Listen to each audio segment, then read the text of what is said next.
and I could hear multiple conversations happening in the background, the kind of urgent crosstalk that indicated a crisis response team trying to coordinate their efforts. Sarah, I'm going to ask you something directly, and I need you to give me an honest answer. If Marcus were to approach you right now and ask for your help, could you actually fix these problems? The question deserved a straightforward response. Yes. I designed these systems, I understand their dependencies, and I know exactly what protocols need to be restored to stabilize the infrastructure. With proper access and a competent technical team, I could have everything functioning normally within 6 to 8 hours. And without your help? Without my help, Marcus's people are essentially trying to repair a complex machine without blueprints or understanding how the components interact.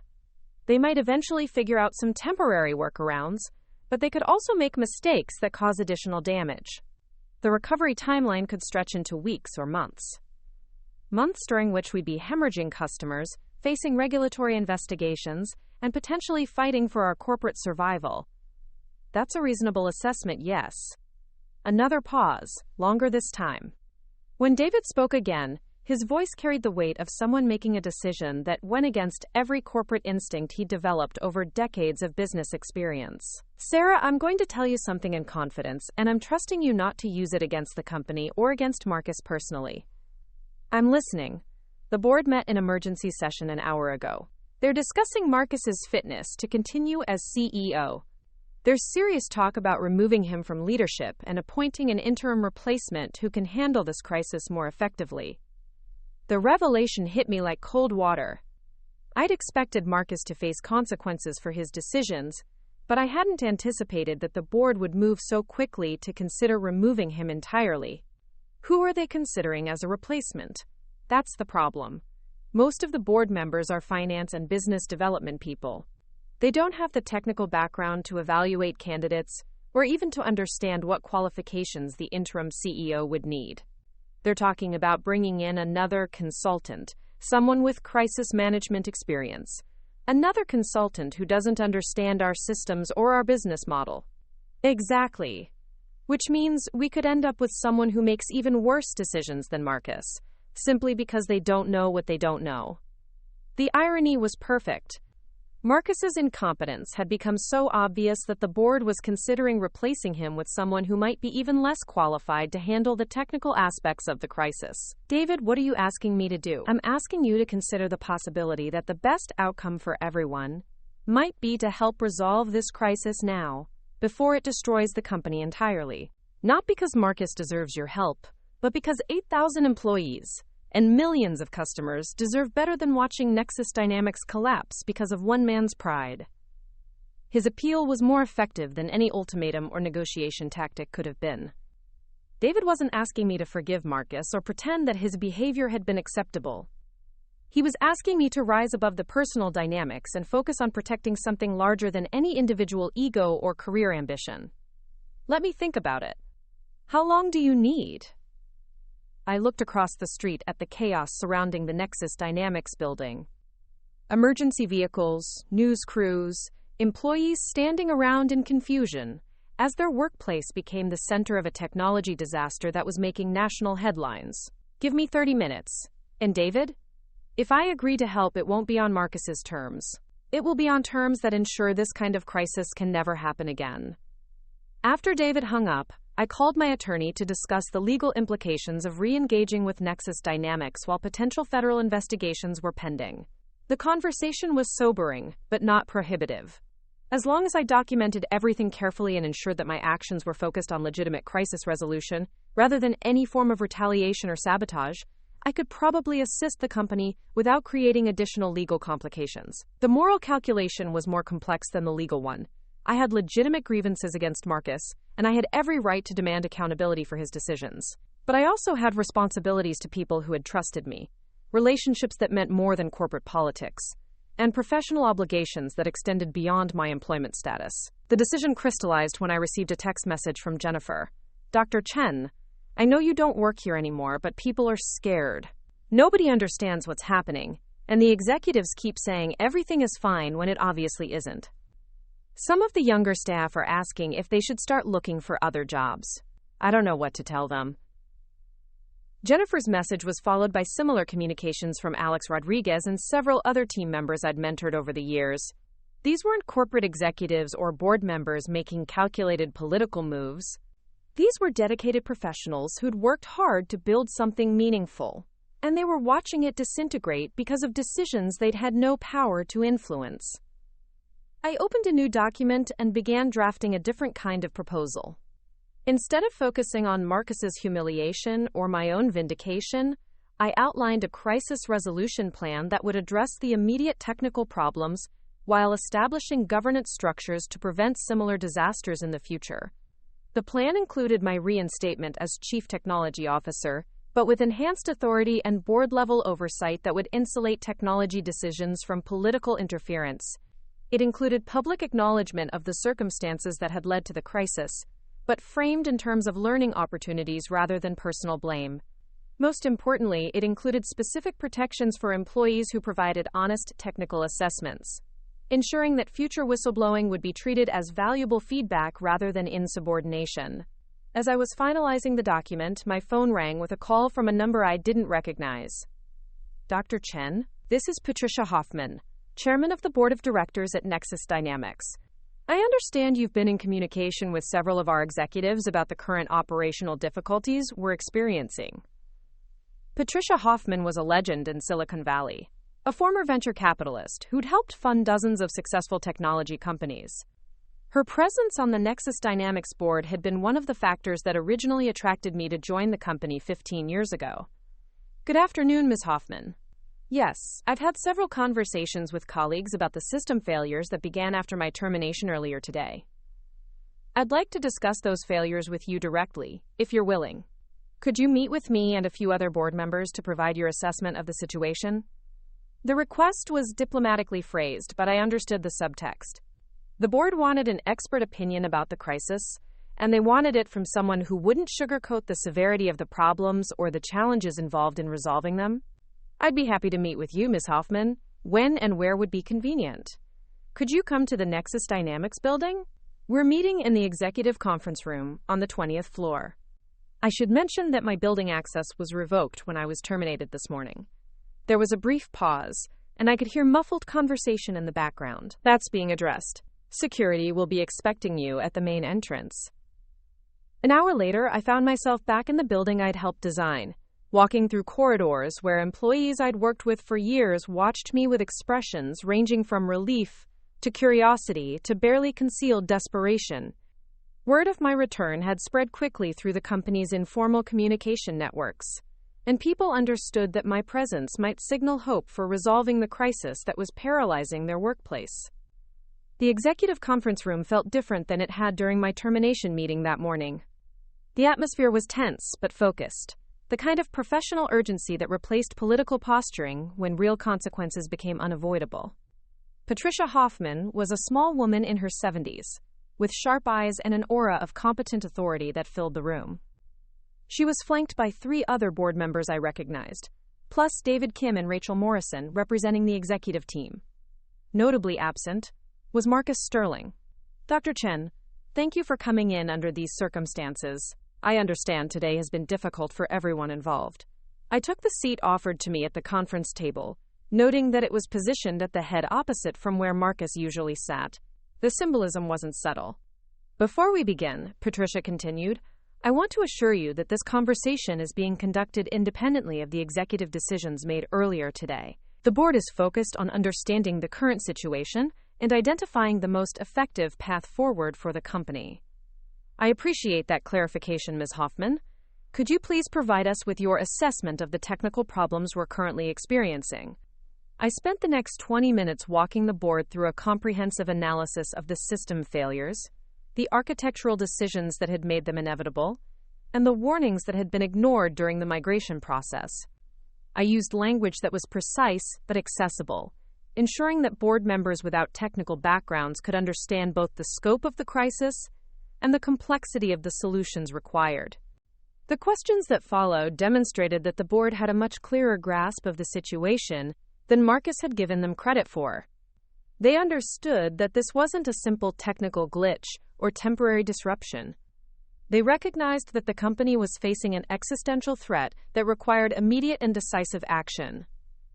Dr. Chen, asked Robert Chen, the board member who chaired the audit committee, in your professional opinion, can these problems be resolved? And if so, what would be required to accomplish that resolution? The problems can definitely be resolved, but it will require several critical elements. First, someone with comprehensive knowledge of our system architecture needs full administrative access and authority to implement necessary changes. Second, the technical team needs protection from political interference while they're working on stabilization efforts. Third, there needs to be a clear commitment to addressing the underlying decision-making processes that created this crisis. And you believe you possess the knowledge necessary to lead that resolution effort? I designed these systems. I understand their dependencies, their failure modes, and their recovery procedures. With proper support, I can restore normal operations and implement safeguards to prevent similar failures in the future. Patricia leaned forward, her expression thoughtful. Dr. Chen, what would you need from the board to accomplish that? This was the moment I'd been preparing for since drafting my proposal in the coffee shop. I pulled out the document I'd created and placed copies in front of each board member. I've outlined my recommendations in this proposal. The technical aspects are straightforward, but the organizational aspects are equally important. This crisis happened because technical expertise was subordinated to political considerations. Any sustainable solution needs to address that structural problem. The board members reviewed the document in silence, occasionally exchanging glances or making brief notes. Patricia was the first to speak. These terms are quite specific about governance structures and decision-making authority. They need to be. The technical problems we're facing today are symptoms of management problems that have been developing for months. Fixing the symptoms without addressing the underlying causes would just set us up for future crises. And the public acknowledgement requirements? Transparency builds trust. Our customers, employees, and shareholders deserve to understand what happened here and what we're doing to prevent it from happening again. David Kim cleared his throat. Dr. Chen, there's something you should know. Marcus has been relieved of his duties pending a comprehensive review of his leadership during this crisis. The board has appointed me as interim CEO while we work through these issues. The news didn't surprise me, but it did clarify the political dynamics of the situation. Marcus's removal meant that the personal animosity that had driven our conflict was no longer the primary obstacle to resolution. I'm sorry to hear that, David, though I can't say I'm surprised. Marcus is a capable business executive who made some poor decisions about technology management. Hopefully this experience will be educational for everyone involved. Patricia smiled at my diplomatic response. Dr. Chen, assuming the board approves your proposal, how quickly could you begin working on these problems? I could start immediately, but I want to be clear about expectations. Restoring basic functionality will take several hours of intensive work. Implementing the governance changes and long-term safeguards will take several weeks.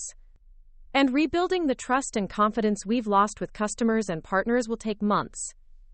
But you believe the company can recover from this? Absolutely. Nexus Dynamics has excellent people, strong customer relationships, and fundamentally sound business operations. This crisis was caused by poor technology decisions, not fundamental flaws in our business model. Once we stabilize the technical infrastructure and implement proper governance, we'll be stronger than before. The board voted unanimously to approve my proposal. 2 hours later, I was back in the server room where this entire drama had begun, working alongside Alex Rodriguez and the rest of my former team to systematically restore the protocols and safeguards that had been removed during Marcus's ill-conceived migration project. The work was methodical and precise, requiring careful coordination to avoid creating additional problems while fixing existing ones. Dr. Chen, Alex said as we completed the restoration of the email routing protocols, I have to ask, did you know this was going to happen when you were fired this morning? I paused in my work, considering how much to share about the planning and preparation that had made this day possible. I knew that removing critical system protections would eventually lead to failures. I didn't know exactly when or how extensive those failures would be, but I knew they were inevitable given the architectural changes that were being implemented. And you documented everything? I documented everything. Every warning, every recommendation, every conversation, where I tried to prevent this from happening. Alex nodded thoughtfully. So when it all fell apart, you had proof that you'd tried to stop it. That's correct. And now you're back to fix the problems that could have been prevented if people had listened to you in the first place. Also correct. Alex smiled for the first time all day. That's either the most professional thing I've ever seen, or the most elaborate revenge plot in corporate history. I returned his smile as I initiated the final sequence of protocol restorations that would bring our systems back to full operational status. Why can't it be both? As the last error messages cleared from our monitoring screens and normal data flow resumed across the network, I felt a complex mixture of satisfaction, relief, and anticipation. The immediate crisis was over, but the larger work of rebuilding trust and implementing sustainable governance structures was just beginning. Marcus Sterling's career at Nexus Dynamics was finished, destroyed by his own arrogance and refusal to acknowledge expertise he didn't understand. But the company itself would survive and eventually thrive, protected by systems and safeguards that would prevent future leaders from making similar mistakes. 6 months later, I stood in the same coffee shop where I'd watched Marcus's digital kingdom collapse, reading a news article about Nexus Dynamics' record quarterly earnings and industry-leading customer satisfaction scores. The company had not only recovered from the crisis, but had emerged stronger and more resilient than before. Marcus had found employment with a consulting firm that specialized in crisis management, where his experience with corporate disasters was apparently considered an asset rather than a liability. I occasionally saw his name in trade publications, usually providing commentary about the importance of stakeholder communication during operational disruptions. He never mentioned the technical expertise that he'd dismissed so casually, or the warnings he'd ignored so systematically, or the people whose knowledge he'd treated as dispensable resources rather than strategic assets. But the industry remembered. Technology executives across Silicon Valley had learned from Marcus's mistakes, and boards of directors had implemented governance structures to ensure that technical expertise was protected and valued, rather than subordinated to political convenience.